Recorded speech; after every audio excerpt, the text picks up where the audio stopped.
Melihat persiapan akhir yang dilakukan panitia daerah di Palembang, perwakilan PSSI kembali memeriksa Stadion Madia Bumi Sriwijaya.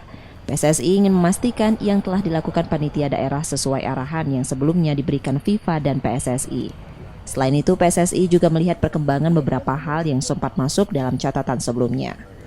Perwakilan PSSI mengakui secara umum persiapan di Stadion Madia Bumi Sriwijaya Palembang cukup baik. Namun masih ada beberapa hal yang jadi sorotan PSSI, di antaranya kondisi rumput lapangan, fasilitas ruang ganti pemain, lampu stadion, dan penataan kawasan sekitar stadion. Pasti rumput itu. Ada beberapa spot dalam perbaikan, tentu gulmanya juga sudah berkurang. Dari yang pertama dulu saya lihat, sekarang sudah jauh lebih baik, kerataan sudah cukup baik, tentu masih ada butuh proses.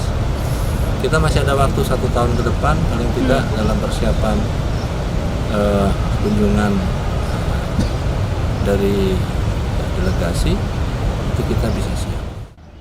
Pada perhelatan Piala Dunia U20 tahun 2023, Stadion Madia Bumi Sriwijaya Palembang dijadikan stadion cadangan dan stadion latihan kontestan ajang tersebut. Nur Muhammad, Kompas TV, Palembang, Sumatera Selatan.